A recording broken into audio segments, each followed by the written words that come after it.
Fala pessoal, começando mais um episódio aqui no Talk Rio Cast. Tô convidando hoje a Lu Rufino, que é uma amiga minha, estudou comigo, dividimos sala de aula e tenho certeza que tudo que ela vai falar hoje vai agregar muito com o nosso podcast. Tá? Bem-vindo, Lu.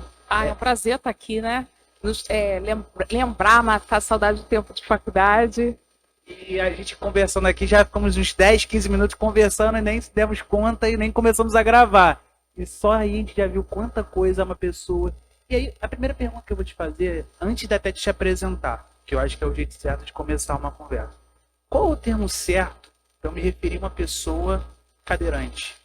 Então, eu vou me apresentar, né? Eu sou a Lu Rufino, sou uma mulher morena, puxada para negra, tô com vestido branco, tô com sapato bege, tô com cabelo solto e estou na cadeira de rodas. É muito importante que a gente faça essa autodescrição sempre, porque pode ter pessoas com deficiência visual, né, assistindo, enfim. Então, para que as pessoas também se sintam incluídas dentro dessa nossa conversa. E o termo é o que você falou, eu sou uma pessoa. Então, eu sou uma pessoa com deficiência física. E algumas pessoas com deficiência visual são pessoas com deficiências visuais, né? E isso antigamente tinha outros termos, né? Portador. A gente não é portador de nada. Portar é carregar, é levar, é pesado. E a gente não quer ser pesado, né? Esse estigma que a sociedade tinha de que a pessoa com deficiência era uma pessoa incapacitada, uma pessoa que não poderia produzir resultados, a gente quebrou muito disso, né? A cada dia que a gente luta pelos nossos direitos. Então, hoje, o termo correto, você que está ouvindo, é pessoa com deficiência. Com deficiência. Eu conheço uma frase que eu acho que ela é emblemática, não sei se você vai concordar. É uma frase assim, bem simples. Gente é gente, mas é sempre diferente. Concorda? Concorda? Concordo. Até dentro da própria deficiência, cada um tem a sua individualidade, né? De repente, o que é bom para mim, como acessibilidade, como adaptação, pode não ser boa para uma outra pessoa cadeirante que é tetraplégica. Então, a gente sempre tem que respeitar a individualidade dos outros. Então, assim, quis fazer essa pergunta para você para entender qual é o termo certo, porque a gente está aqui, a gente vive uma bolha, né? E a nossa missão aqui no Talkcast é romper essa bolha. Então, chamar pessoas de vários grupos diferenciados para estar aí auxiliando a gente com informação, tá? Aqui é um bate-papo, como eu te falei. E aí você tocou um ponto muito importante. Você disse o seguinte, a gente não é carregado, a gente não é portado. Eu me lembro numa sala de aula uma vez com você, não sei se você vai se recordar dessa situação. Acho que o elevador da instituição deu problema. E uma das soluções brilhantes de uma pessoa lá que eu não me recordo quem é, de fato eu não me recordo quem é, foi o seguinte: vamos levar a cadeira dela e vamos carregar ela. E aí você falou, não, desça todo mundo. E eu falei, porra, que mulher foda. Eu falei, que mulher foda. Não teve isso, não foi? Não sei se... O que aconteceu? Quando na verdade, eu fui me matricular na faculdade e o prédio era novo. E o elevador ainda não estava pronto. Me falaram, não tem problema não, a gente te leva no colinho. Nada me aborrece mais do que quando alguém me oferece cantinho e colinho. Primeiro que uma mulher que sai de casa com uma boca pintada de vermelho, igual eu vi pintado, de salto alto, não sai para poder ficar no cantinho. Eu saio realmente para aparecer. Timidez e deficiência é muita desgraça para uma pessoa só. Ou você é tímida ou você é deficiente. As duas coisas não dão certo. E eu lembro que na época o engenheiro falou, olha, mas não tem problema, a gente arruma aqui os homens e a gente te leva no colinho e até a gente resolver essa questão. E aí eu fui até a diretoria da faculdade e falei, olha só, eu não vou começar esse curso aprendendo direito, aprender a ter direito e a dar direitos e falar de direitos, perdendo o meu. Vocês vão se virar.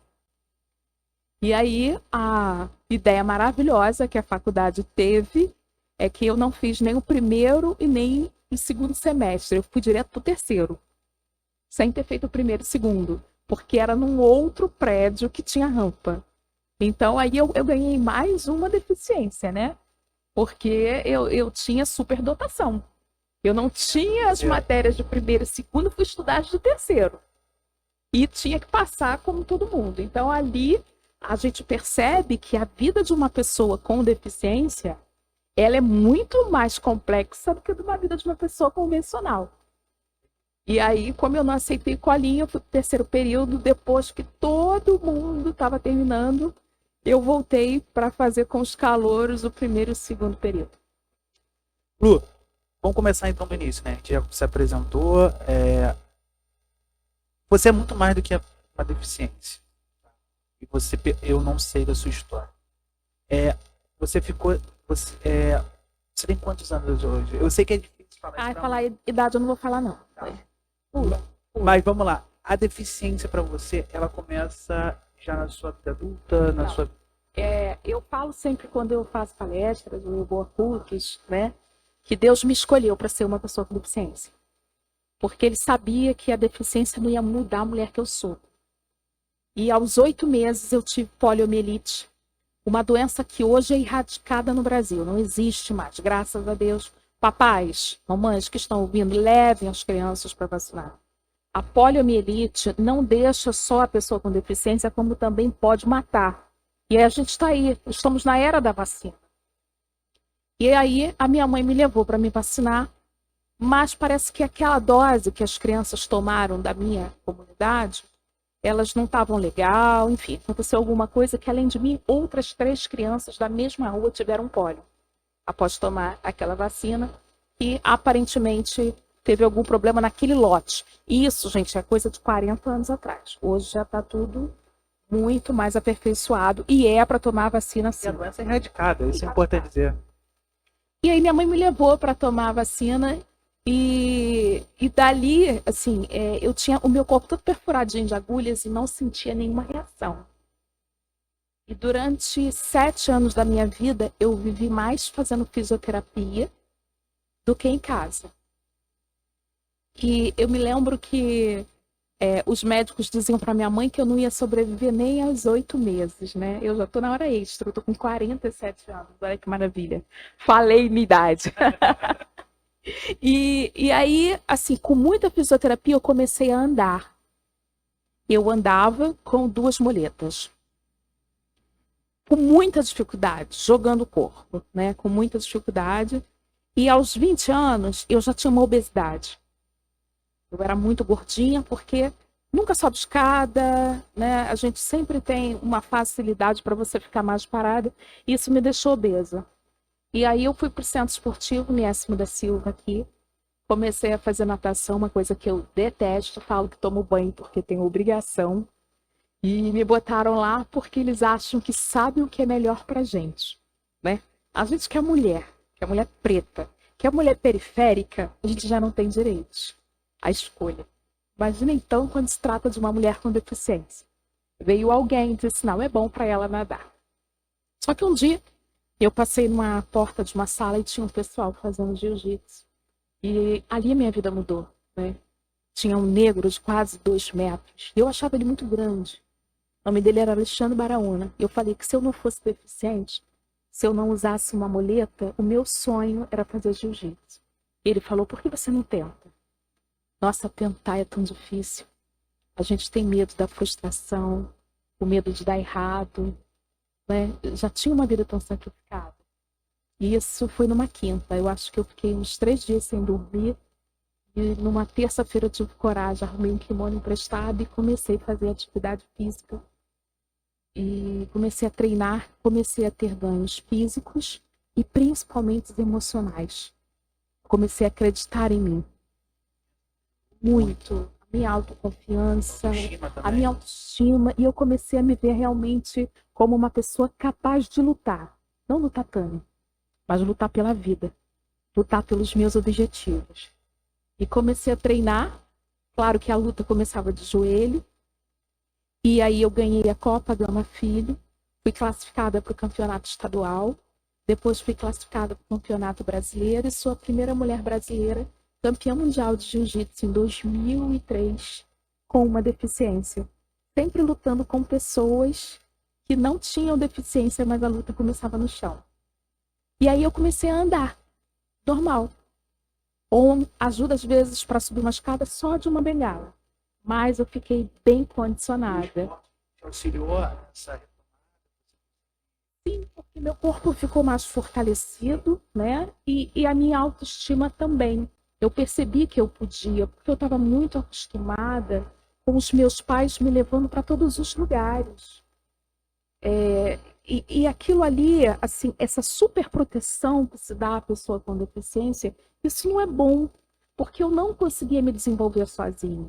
Eu não acreditava nas minhas capacidades. E o jiu-jitsu eu tinha que ir para todos os lugares, eu tinha que viajar para a Copa. E aí eu percebi que realmente eu podia. E foi assim a minha grande oportunidade, porque eu ganhei uma bolsa para fazer faculdade. É uma das coisas que eu mais tenho orgulho. Eu fiz a minha primeira faculdade Gama Filho. Porque todo mundo que estuda na Gama Filho bate no peito e fala, eu fui aluno da Gama Filho. A gente tem muito orgulho daquela faculdade. É triste ver, é só um parênteses, é triste ver como a Gama Filho.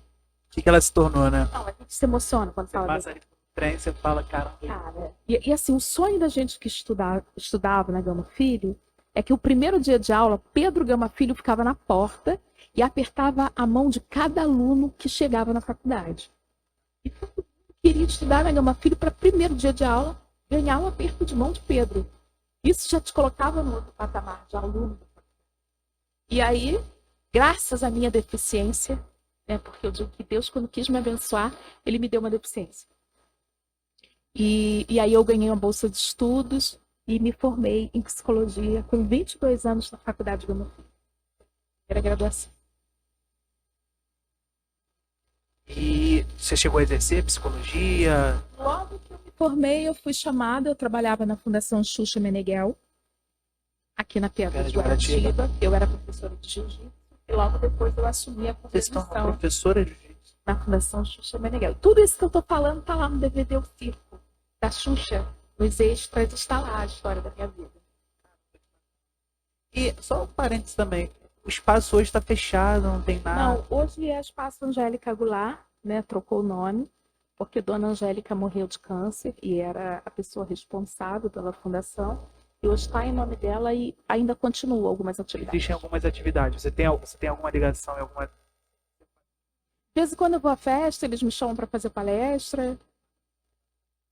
E aí, beleza, você se forma em psicologia, chega a exercer um pouco da sua atividade. E depois, o que acontece? Eu estou sentada, né, trabalhando na Fundação Xuxa, era conveniada ao Instituto Embratel. E eu estava sentadinha, me lembro, né, que foi assim, quando eu conheci, quando é o meu despertador dizendo que está na hora de eu beber água. Daqui a pouco eu vou beber água.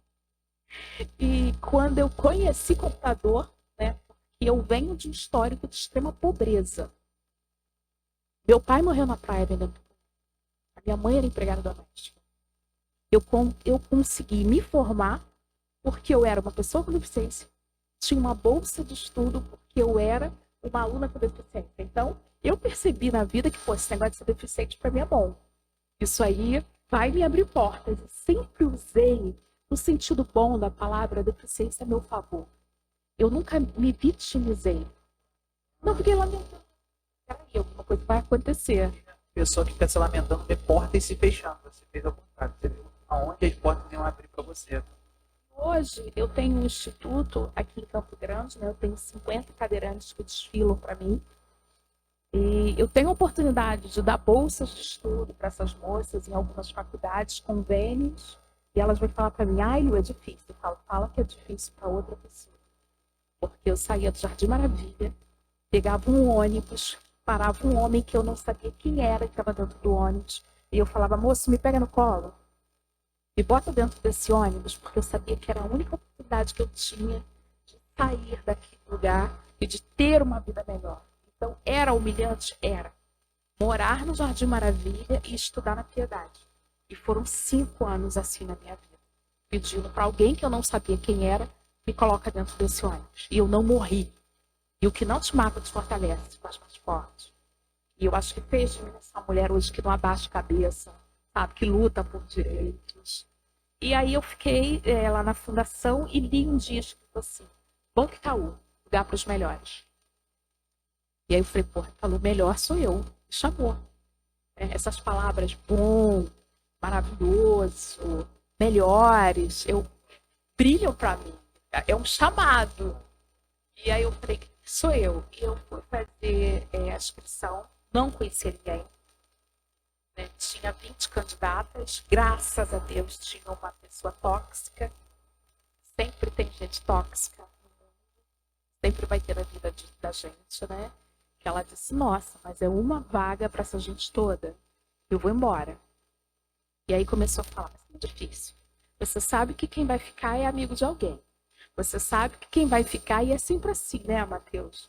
Quando você sonha em fazer alguma coisa, sempre tem alguém para dizer para você, não faz que vai dar errado. Eu falo antes de fazer as coisas, só eu que sei o que eu quero fazer. Depois que eu concretizo, que eu vou lá e falo. Se você falar palavras negativas, então eu sempre, igual a prova da ordem. Antes de você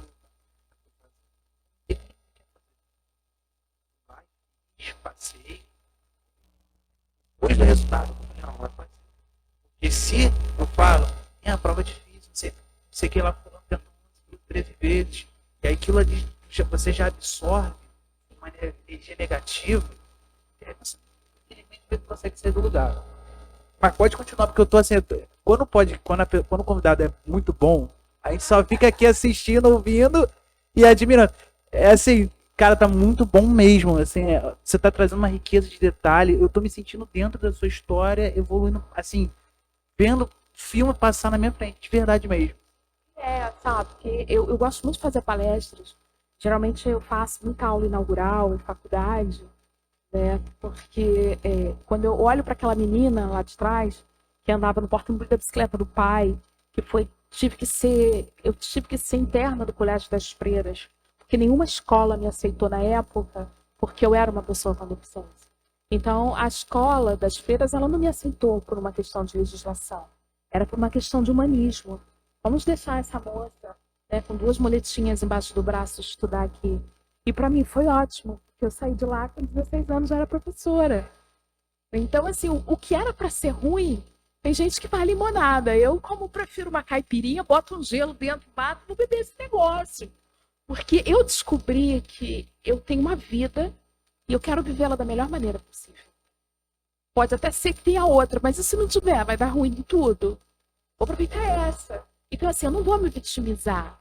E aí eu tô lá, tava lá a pessoa tóxica, e ela começou a falar, olha, não vai dar certo, não vai dar certo. O que você acha? Eu falei, eu acho que você tem que continuar falando o que você pensa. Eu já era psicóloga, sabia que ela estava influenciando, e nesse ato dela tóxica, conseguiu levar 10. Para mim, fiquei frustrada. Se levasse 15, teria mais só 5 concorrentes. Mas ela levou 10, tinham 5 mulheres, e aí eu fiz uma entrevista, e o superintendente na época perguntou, por que você acha que você merece trabalhar nesse banco com a gente? Eu falei, porque vai ser bom para o banco, vai ser bom para mim. Porque daqui a alguns anos eu vou estar entrevistando outras pessoas, porque eu vou ser gerente geral da agência. Eu estudei por isso. Porque eu quero isso, porque isso é bom para minha vida. É um emprego de mulheres bonitas, mulheres com classe, mulheres com personalidade. Esse é um emprego para mim. E o tempo todo, sabendo o que eu queria. E acabei com a única vaga, né? E é o que a gente fala, pô, faz o concurso. Se tiver só 4 vagas, você só precisa de uma. Eu não vou desistir dos meus sonhos nunca. A cadeira de roda não me deixa desistir. Pelo contrário, depois que eu fiquei cadeirante, eu aprendi a voar muito mais alto. Né? E como eu vim parar na cadeira? Eu tive um relacionamento abusivo. Eu tinha um namorado que aqui no Rio de Janeiro, ele era maravilhoso comigo. E a gente se dava muito bem, ele me tratava muito bem. E um dia, longe da minha família, da dele, nós viajamos para Búzios. E chegando lá, ele era branco, tinha os olhos azuis, ele falou para mim assim, sabe o que eu fico pensando? Eu falei, não. Será que se a gente um dia tiver um filho, vai ser assim clarinho da sua cor ou vai ser preto igual a sua família? Eu falei, pode ser que nasça bem pretinho, porque meu pai era negro. Aí ele falou assim, mas vai ser estranho, né? Porque assim, você já anda com uma muleta. E ainda vai ter um filho preto. eu não sei se eu estou pronto para ter uma mulher como você e assumir esse relacionamento. Aí eu falei com ele assim, não, tudo bem, se você acha que não está pronto. E aí eu falei, pô, vou só tomar um banho no mar, né, para esparecer minha cabeça, porque aquilo eu já fui, pô, tô fazendo uma mulher como eu, como é que eu não mereço aquele cara? Aquele cara não me merece. Pô, eu lutei tanto para ser quem eu era, enfrentei preconceito, andei no colo, pedi bolsa de estudo, fui ganhar campeonato no Canadá para voltar com uma medalha para poder fazer uma faculdade, para arrumar um bom emprego. Já trabalhando, para ficar com um cara que acha que, porra, por eu andar com uma muleta e por eu ser preta, eu sou pouco para ele, porque ele é branco, com olho azul. Bobagem, que bobagem. Mas não fiquei com raiva dele. Fiquei com raiva de mim. Isso Que eu não antes. tinha visto.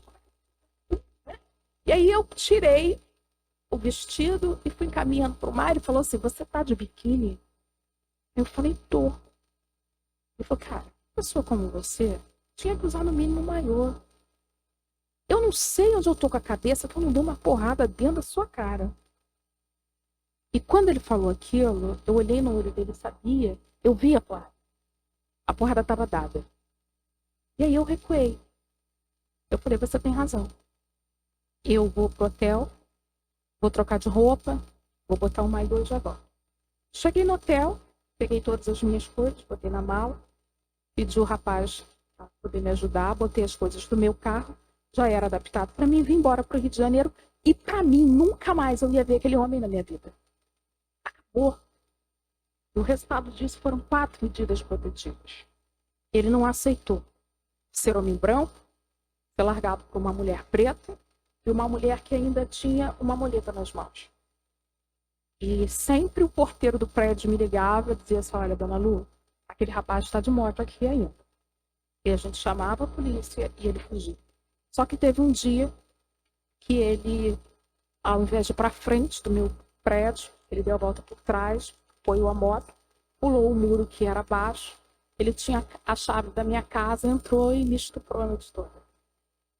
E isso para mim foi assim, foi o momento que eu mais me senti deficiente na minha vida. Foi muito pesado, sabe? Porque eu não tive reação. Eu estava dormindo, já era de madrugada, e quando eu acordei ele já estava dentro do quarto. E ali eu tive que fazer coisas que eu queria e que não queria. Tinha que beijar sem estar com vontade, tinha que falar eu te amo sem ter vontade.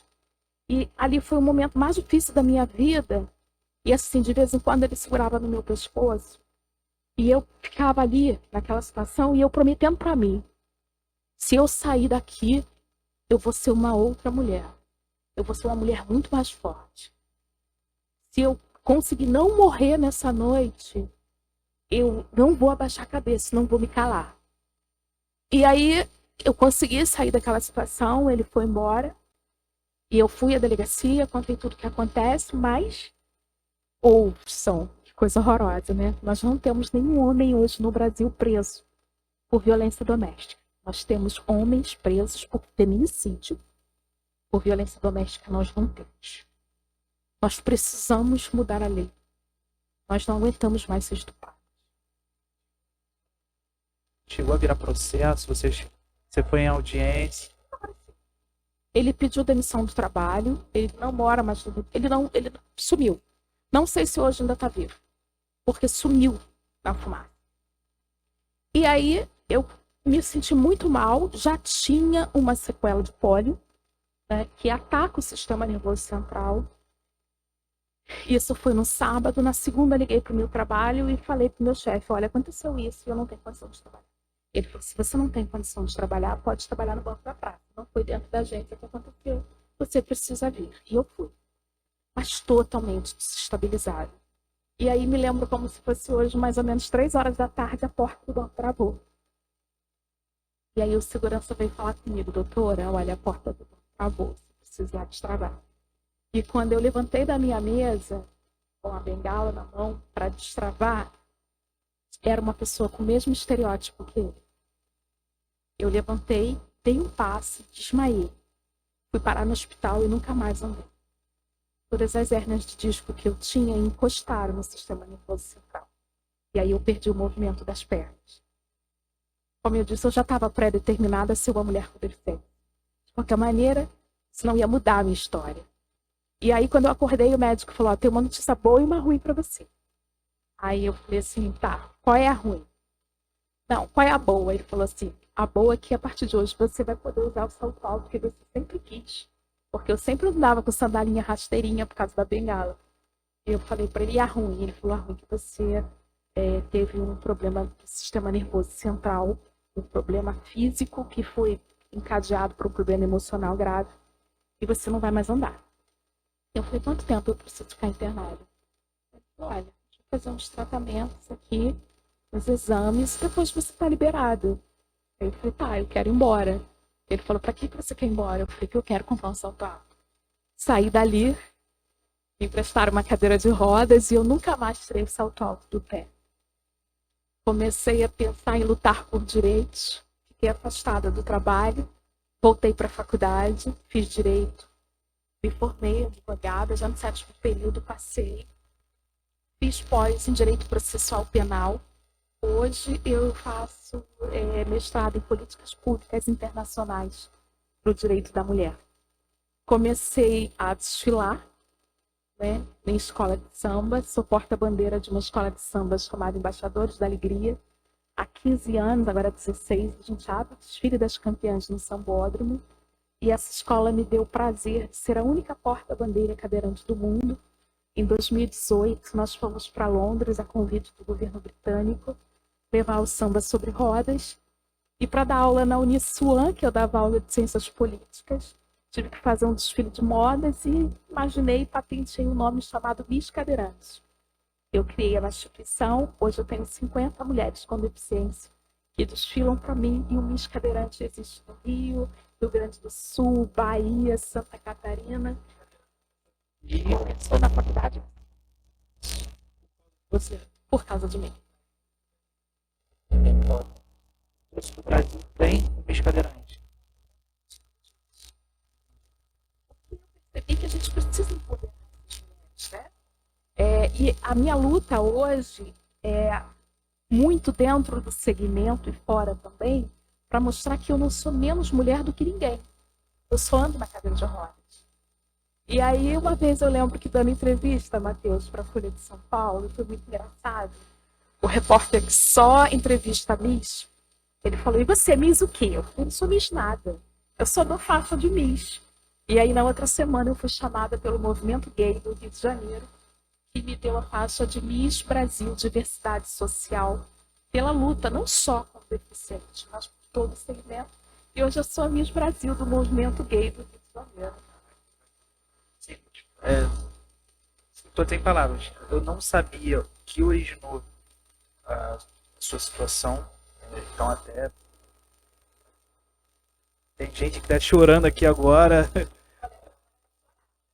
Não, porque a sua história é muito comovente e ao mesmo tempo muito bonita. E eu queria ir para um ponto, já vou chegar no Miss Cadeirante. Então, Matheus, mas a minha história é a seguinte: quem nasceu para ganhar não vai perder. Exatamente. Sabe? E tem muita gente que está aí para ganhar e está perdendo porque se entrega. Se entrega muito fácil. E aí, assim, eu tava vendo lá no seu Instagram, falei, pô, vou dar uma olhada e tal na luta. Você hoje está no Conselho Municipal da Pessoa com Deficiência no Rio de Janeiro. E aí é muito importante que você explique também para as pessoas que estão de casa o que é o Conselho e como você ajuda o Conselho. Eu acho que isso é importante. O que você já conseguiu de metas e objetivos que vocês já concretizaram dentro do Conselho Municipal? Então, o Conselho Municipal da Pessoa com Deficiência, ele é um órgão que a gente chega lá através de uma votação, né? Você coloca os nomes da sociedade civil ou instituições, e aí as pessoas com deficiência, elas se sentem representadas pela instituição ou por uma determinada pessoa e votam em você. Não, eu entrei como pessoa física. E eu achava que eu nunca ia ser eleita, porque as instituições que estão lá são instituições grandes, de renome dentro do segmento. E eu entrei como lugo fino. Falei, pô, sou eu, vou lá. Vou colocar para mostrar que existe, né, essa pauta. Desculpa cortar, a representatividade da pessoa cadeirante da Zona Oeste no Porque o conselho é para a cidade inteira. É baixo, é grande. É só você, praticamente? Sou eu. É só você, então? Inclusive, ontem eu estava no Simpósio Internacional de Saúde que aconteceu na OAB, centro do Rio, e eu estava conversando com o Denis Delis, que é um grande empresário, né? Que faz palestras, simpósios pelo Brasil inteiro. E ele disse que outro dia um deficiente falou com ele assim: poxa, mas tudo que é feito para a gente é feito para uma pessoa que anda. Tinha que ser feito para uma pessoa com deficiência. E ele falando: se não for eu que ando para fazer com vocês, qual é o deficiente que faz? E eu falei: é verdade, porque o deficiente fala muito nada de nós sem nós mesmos. Só que a minha cobrança hoje não é a sociedade, é o próprio deficiente. Porque o deficiente ele não vai nos espaços, ele não ocupa o seu lugar. Eu já cheguei em lugares, assim, tipo na Lapa, ou até aqui na Zona Oeste, eu chego num bar, tomo chopp com meu marido, quero ir no banheiro. Ah, mas tem um banheiro para deficiente, mas virou um reservatório, a gente guarda alguma coisa, o almoxarifado, porque os deficientes não vêm. Então a gente tem que ir. Porque o preto, a mulher preta, o negro, ele se emancipou a partir do momento que ele botou a cara. Enquanto o deficiente ficar reclamando da vida sentado vendo televisão, eu falo: gente, sentado dentro de casa não se muda o mundo. E hoje eu derramo meu sangue. E é muito pesado só para mim. Porque eu tenho que lutar por um monte de pessoas que quando eu chamo, vem comigo, não vem ninguém. Semana passada eu estava brigando com uma das minhas cadeirantes, que eu falei: olha, você estava em depressão porque você diz que não consegue sair sozinho. Eu estou fazendo um desfile de moda que eu consegui Uber. No dia a dia você fala que está passando mal. Cara, tudo que eu te chamo, você não pode, você está passando mal. Me dá a fórmula, porque tu passa mal todo dia, mas não morre. Porque não é normal. Então não dá para ter essas desculpas, sabe? O transporte não funciona nem para você que é normal. Sim. Se você for pegar um ônibus 3 horas da manhã, tá lotado, não serve para você. Você falou um ponto aí, é óbvio que eu não tenho os dados, é uma percepção. Você vê poucas pessoas cadeirantes na rua. Sim. Você vê. E você sabe que existe. Mas eu tenho essa impressão, posso estar equivocado. Eu não vejo tanto. Você falou. E você percebe que hoje a gente está procurando um curso de pedagogia para a filha do meu marido. A gente está com dificuldade de achar um curso presencial. E a maioria dos cursos hoje é EAD. Então eu falo que uma pessoa com deficiência ela tem muito mais chance de estudar do que uma pessoa convencional. Porque você, pessoa convencional, precisa trabalhar todo dia para ter o seu salário. A pessoa com deficiência, na sua maioria, já tem um benefício. Então ela pode pegar um percentual daquilo. Hoje um curso EAD de pedagogia, matemática, custa em torno de 150 a 200 reais. Investir uma parte nela para que no futuro ela não precise viver de benefício de salário mínimo. Porque isso não é vida. Da mesma maneira que eu vou sair daqui e vou pegar o meu carro, que é um carro zero que eu comprei, eu quero que outras pessoas com deficiência tenham a mesma vida que eu. Que entrem no seu carro confortável, que façam suas viagens. Eu faço cruzeiro. E nasci na comunidade, onde até hoje, quando bate chuva, todo mundo perde o que não tem. Então é difícil para todo mundo, só não dá para desistir. E aí, Lulu, você estava comentando a questão do conselho. Eu perguntei da representatividade, né? Só dar uma continuidade para a galera de casa entender o que de fato faz o conselho para essas pessoas que... É um órgão fiscalizador. Na maioria das vezes, nós somos um órgão fiscalizador da cidade do Rio de Janeiro. E a gente atua diretamente levando esse tipo de demanda para as prefeituras e para as secretarias. Alguns projetos de lei que vêm também da Câmara dos Vereadores, a gente lê, a gente veta ou não. Porque as leis que são direcionadas aos deficientes, vêm as PLs, e ali dentro do conselho a gente lê, e cada conselheiro dá a sua versão, ou coloca algum ponto, ou simplesmente diz que aquela lei é favorável ou desfavorável. O projeto de lei feito na Câmara dos Vereadores, eles vêm necessariamente para o Conselho da... Municipais. Todo o Conselho Municipal tem esse poder de veto dessas leis direcionadas aos deficientes. A Câmara de Vereadores tem as suas comissões. Existe a comissão, provavelmente, na Câmara Municipal, ligada às pessoas com deficiência. Você faz parte? Você já Não. foi chamada? Nunca... Não, porque assim, seria meio estranho, né? Porque eu preciso olhar o que vem de lá para analisar. Se eu faço parte de Não, o lá. que eu digo era do tipo te chamar para Não, participar. eles não numa gostam roda nem de que me conversa. chamam para falar, Porque porque eu falo, está tudo errado, posso falar? Aí as pessoas não me deixam falar, por favor, posso falar, gente, eu já não ando. Se eu não falar, não sirvo para nada. Deixa eu falar. E aí, assim, eu lembro que o último deputado, ele falava assim, Lu, eu vou te dar a fala. Pega leve. Fala, porra, não saí de Campo Grande para pegar leve, cara. Faz o troço longe. direito. É longe. Alguém precisa falar a verdade. Bom, aí para a galera de casa entender, então você fiscaliza as políticas públicas que são implementadas na cidade do Rio com a questão da pessoa com deficiência. E essas demandas, tá? Ah, Podem, é importante avisar. Lu, tem um lugar aqui que não tá acessível, não tem rampa, como é que eu faço para denunciar? Essas demandas são chegadas para a gente através do 746. Aí você direciona para o Conselho Municipal da Pessoa com Deficiência. Tá. Desde o momento que você entrou no conselho, o que você viu de melhoria? Você chegou a ver alguma melhoria ou você acha que é uma coisa muito superficial ainda? Eu sou muito otimista, cara. Eu acho que tem que ser. Porque senão a gente não tira a cabeça, né? Eu sou otimista pra caramba, cara. Eu acho que, assim, não só para o conselho, mas para a pessoa com deficiência. Eu acho que a partir do momento que você começa a se mostrar, você vê lei de cotas, é maravilhoso. Muito bom ter a lei de cotas. E eu lembro que uma vez, numa aula de Eduardo Prats, que foi nosso professor, ele falou, sou super contrário à lei de cotas. Eu falei, peraí. Levanta, Angélica, uma loura linda, deslumbrante, estava sentada. Você está vendo ela? Tô. Levanta, fulana, outra morena, maravilhosa. Eu falei, se tivesse uma vaga para o Banco Itaú, se fosse eu e as duas, e não tivesse lei de cota, qual a possibilidade de eu ser chamada? Nenhuma. Então, ainda nesse país que é discriminatório, preconceituoso, nós precisamos da lei de cotas. Né?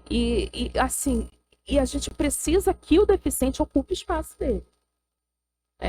Quando eu entrei na faculdade, só tinha eu de deficiente.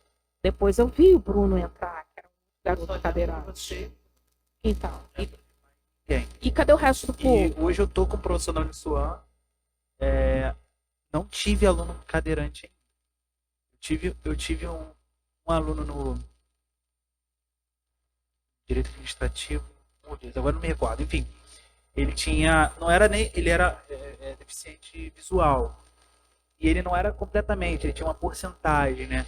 E aí nossa prova era toda especial, tinha que mandar a prova com a caligrafia um pouquinho maior, ampliada e tudo mais. Mas eu entrei em contato com ele, perguntei o que eu poderia fazer para ajudar e tudo mais. Ele falou, pô, professor, se puder ampliar os teus slides de sala e tudo mais, já vai me ajudar. Eu, tá bom, vou fazer. Mas eu realmente foi um desafio, que eu me preocupava, assim, não estou sendo bom samaritano, eu me preocupava ver se ele estava conseguindo assimilar o conteúdo. Mas aí, graças a Deus, ele conseguiu assimilar. Eu acho que ele passou até na prova da ordem. O nome dele é Michel, ele passou na prova da ordem, deu, graças a Deus, tudo certo. Bom, e aí eu vi, só rememorando um negócio, eu vi um vídeo no seu Instagram, você estava lá no Park Shopping no balanço adaptado. Eu gravei também um vídeo lá, porque eu achei, eu tinha visto uma praça inicialmente, vi depois no Park Shopping e achei muito interessante. Aquilo ali tem a ver com vocês fizeram? Não, aquilo ali pra gente foi uma grata surpresa. Eu passei ali e vi, e assim, fiquei muito chateada quando a menina disse que aquilo quase não teve uso, porque também quase não teve propaganda. Tem, né? As pessoas fazem coisas maravilhosas para pessoas com deficiência, mas não coloca na mídia. E aí as pessoas acabam não usufruindo. A gente colocou na nossa página, tem lá, eu gravei, até cheio de vergonha, fiquei gravando lá, mas falei, não, vou gravar. Eu andei no balancinho. Você andou? Eu andei. Tem esse vídeo? Eu tenho um vídeo andando no balancinho. Depois passa pra gente. Com certeza. Aí a gente marcou até a Multiplan, até parabenizando pela ação deles. Eu achei bacana de trazer isso, uma acessibilidade, integrar mesmo a sociedade. Eu acho isso muito bacana. Bom, e aí eu queria fazer uma pergunta para você. Como que é desfilar na Marquês de Sapucaí sendo cadeirante? É maravilhoso. Olha, eu acho que para quem anda é bom. Eu vou falar porque eu, assim, tenho muita vontade de desfilar. Eu sou mangueirense de coração. gosto também da mocidade, aqui da Zona Oeste, e tenho muita vontade. Você já chegou a desfilar por essas escolas mais tradicionais? Então, eu tenho uma aula na Estrelinha da Mocidade, onde a gente leva crianças com deficiência. Desfilo também na. Eu esqueci o nome da escola, Presidente me mata. Mas eu vou lembrar até o final da entrevista. E sou porta-bandeira da Embaixadores da Alegria e sou a segunda porta-bandeira da Escola de Samba Rosa de Ouro. Né? E desfilar assim na Sapucaí, quando eu entro e quando eles falam o meu nome no microfone, cara, vem a história da minha vida inteira. Sabe? E vem tudo. De pai morrer na praia no picolé, e de pedir, me pega no colo, e de ter que ir pro Canadá virar campeã mundial de jiu-jitsu, e ter passado por um estupro e não ter morrido, e por ter virado uma mulher cadeirante, virado a porta-bandeira da escola. E aí eu falo, cara, Deus é bom demais pra mim, sabe? Assim, eu me sinto ali tão feliz, assim, as pessoas falam pra mim, nossa, parece que você vai sair da cadeira de tanta emoção. Mas ali é um momento que assim a gente se sente artista, você esquece todos os seus problemas do mundo, porque todos são iguais. O rico, o pobre, o preto, o branco, todo mundo ali é folião. Projeto ligado às crianças. Como que é esse projeto? Eu acho me parece um projeto muito bacana, assim, eu não sabia. Então, eu fiz o Instituto dos Cadeirantes, que é um projeto de empoderamento da mulher com deficiência. E dentro desse projeto, a gente traz outras pautas, Matheus.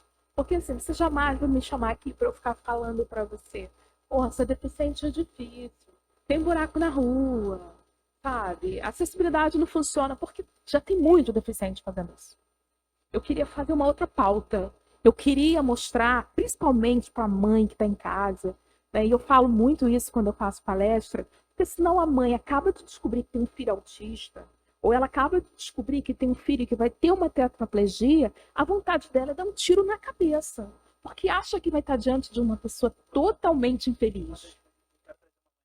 Minha aluna na faculdade, que é a Karina, ela já tocou, ela tem filho autista. E aí ela carrega uma Via Crucis todos os dias. E não tem que deixar e ela falou assim, professor, eu vou faltar. Eu falei, Karina, tu tem que me dar satisfação não, cara. Teu propósito de vida é muito maior do que uma aula. Aí E aí hoje no Miss Cadeirante eu empodero essas mulheres, levo para desfilar em vários lugares. Em setembro nós fizemos um desfile na Cidade das Artes, com Luísa Brunet apresentando o nosso evento. vocês aceitam doação? Importante, a gente pode divulgar depois. A gente, tipo, tá, perfeito. Eu vou assim, vou disponibilizar, vou ver o que a gente pode fazer de doação, de cadeiras. A gente trabalha assim, muito com doações de cadeiras, de rodas, né? Cadeira de banho. Cadeira Nesse de caso, banho. a gente precisa muito. E assim, o próprio alimento, né? Porque não adianta só eu dizer que eu preciso empoderar uma pessoa enquanto ela está com fome. Sim. Eu preciso empoderar, mas no momento a necessidade dela, às vezes, é a fome.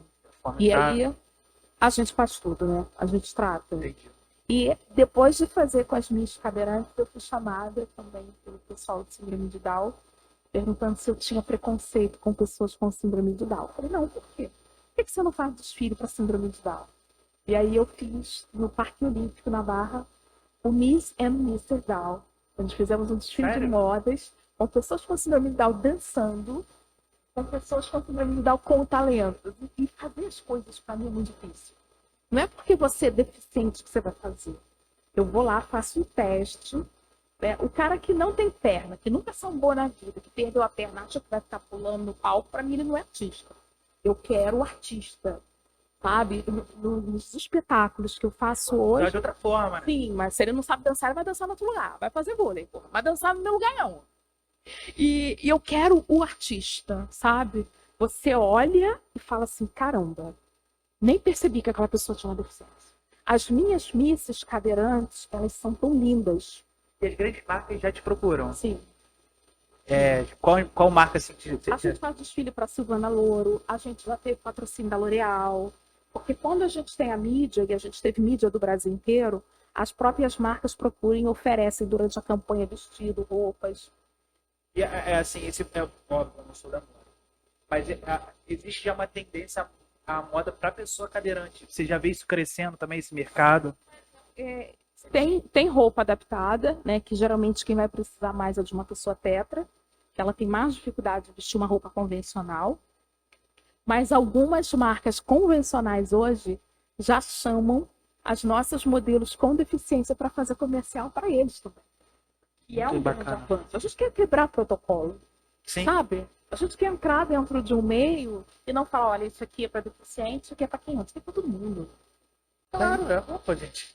Esse ano passado, lá no setor 13 da Sapucaí, entre tudo que a Secretaria da Pessoa com Deficiência, quero mandar um beijo para o pessoal da Secretaria da Pessoa com Deficiência, e também o prefeito Eduardo Paes. Claro.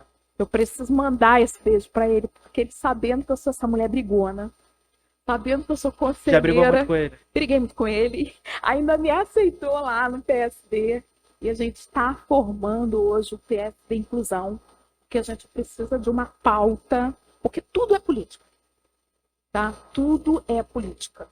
Né? Então a gente precisa estar relacionado. Você tem que estar na política para fazer a política pública. Precisa. Eu preciso estar bem com o vereador, porque se eu tenho uma rua de um deficiente que é do meu projeto, que não está legal de asfalto, eu preciso fazer o contato. Ô, vereador, eu tenho uma deficiente que mora lá do nosso projeto, ajuda a gente. Entendeu? E eu preciso levar pautas para deputados. E de vez em quando eu falo, ó, isso aqui está tudo errado. Vou nos lugares da prefeitura, falo, isso aqui está sensível, isso aqui não está. E é muito difícil escutar crítica, né? Com certeza ele não deve gostar. Claro. Mas eu escuta. acho que a crítica alimenta. Alimenta e... Instrui, você sabe que você sabe. E aí eu tenho que estar aqui e falo assim, não quero que você bata palma para tudo que eu faço. Tenho meus erros, aponta, fala, ó, que tá errado. Eu acho que a gente precisa trocar essas informações. Até do mesmo jeito que você já deve ter errado várias vezes na sua vida e alguém em algum momento deu esse toque para você. E eu fico vendo assim, Matheus, por exemplo, eu tô na secretaria, né? Eu tô lá no Condef. Aí eles inauguram uma clínica da família, vou eu. Aí o pessoal fala assim, você quer falar alguma coisa? Eu falo, quero. Eu sou aquela parte chata que vem aqui fiscalizar para ver se está acessível. Porque a gente não está falando mais de acessibilidade. Acessibilidade é só para o deficiente. A conversa hoje se chama mobilidade urbana. Porque a mobilidade urbana vai passar a grávida, vai passar aquela pessoa que acabou de quebrar a perna e está com ferro, vai passar o idoso. A acessibilidade não é só para a pessoa com deficiência. Hoje, tratada como mobilidade urbana, ela é para todos. E aí, quando você tem essa ideia de que é para todos, a política abraça melhor. E aí, todo lugar que está lá da prefeitura, tô eu, e o prefeito já olha para minha cara, já sabe que eu sou aquela que vou falar, cadê a rampa daqui? Esse banheiro, será que a cadeira entra? E assim, sabe? Tô lá. Um dia ele vai falar, tira essa garota chata, mas enquanto ele não falar, eu vou ficar lá. Paulo, primeiro, para a gente caminhar para o final, te agradeço. Eu prefiro fazer podcast quando eu quase não tenho que falar. Eu gosto de ser. Tá. Pronto, gente. É assim mesmo. Primeiro eu quero te agradecer por ter vindo, ter topado. Eu sei que às vezes é complicado vir, tá quente o Rio de Janeiro, mas eu gosto muito do podcast quando não tem que falar e quando eu escuto, vejo histórias bonitas. E a sua história é bonita. A sua história é uma história de superação. Mas eu ainda não cheguei onde eu quero. E eu também não. E eu acho que a gente nunca pode chegar, falar assim, cheguei. A gente sempre tem que querer um pouco mais, sabe? Eu acho acho que a gente sempre pode chegar mais. Que isso que eu tenho de sonhar é que não me deixa adoecer. As pessoas às vezes perguntam assim, você de vez em quando não se entristece? Eu não tenho tempo para me entristecer, porque eu ainda tenho uma vida para viver. Eu espero daqui a alguns anos chegar para você e dizer, hoje eu sou uma das grandes senadoras desse país. Sou uma desembargadora ou uma ministra. Porque os meus sonhos são tão grandes que não me deixam desistir. E essa cadeira de rodas para mim é asas. Que eu tenho certeza que vai me levar muito mais longe. Não, e tenho certeza que você vai chegar. E aí, se você quiser deixar uma mensagem para o pessoal que vai ouvir, que vai assistir, tenho certeza que vai ser um sucesso, pode deixar, o espaço tá aberto para você. Então, todo mundo que quiser fazer contato comigo, é só entrar no Instagram, Lu Rufino Sobre Rodas ou Miss Cadeirantes. Os dois Instagrams são meus. E eu quero deixar um recado aqui para as mulheres que estão ouvindo. Eu faço parte hoje do Grupo Mulheres do Brasil. Somos 111 mil mulheres no Brasil.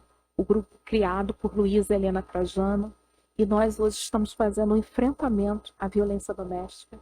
Quero deixar um beijo também para as minhas amigas que estão junto comigo na OAB de Bangu, no comitê também de enfrentamento à violência doméstica. E estou à disposição para falar sobre a minha vida, para expor, né, para falar do que acontece, que infelizmente no Brasil o estupro, o homicídio e o racismo, conforme mais preto você for, mais alcançado por ele você é. Né? Então, assim, a gente tem que lutar muito contra o racismo. O feminicídio mata e a cada dia mata mais. Eu tive a sorte de passar por uma tentativa de feminicídio e só perdi as pernas, não perdi a vida. E assim, hoje ter que falar, lutar numa cadeira de rodas é muito difícil. Então eu falo para todas as mulheres, se você estiver vivendo uma situação de qualquer tipo de violência, denuncie. Porque, infelizmente, quando eles vêm, eles deixam nessa situação. E o país que eu sonho é onde uma mulher possa dar uma entrevista num podcast maravilhoso igual esse seu. É o que eu falei no início do podcast. Nosso intuito aqui é alguns, conectar pessoas e apresentar, sobretudo, histórias de pessoas que fizeram a diferença aqui, sobretudo na Zona Oeste. A gente fala da Zona Oeste. E sem sombra de dúvida, você fez a diferença na Zona Oeste. Eu lembro de algum... E sou de Campo Grande. É de Campo Grande. E eu lembro das histórias que a gente passou na faculdade. Eu posso te falar, você fez a diferença, sim, na sociedade aqui de Campo Grande, no estado e, obviamente, no Brasil inteiro, porque você está com Miss Cadeirante no Brasil inteiro. Então, Lu, obrigado por ter vindo, tá? Posso te chamar novamente? Pode chamar. Para você que está ouvindo, bora ser feliz. Reclame menos, viva mais, porque a vida daqui a pouco acaba. E antes de acabar, vamos pro samba. Vamos lá, então é isso aí. Valeu, obrigada.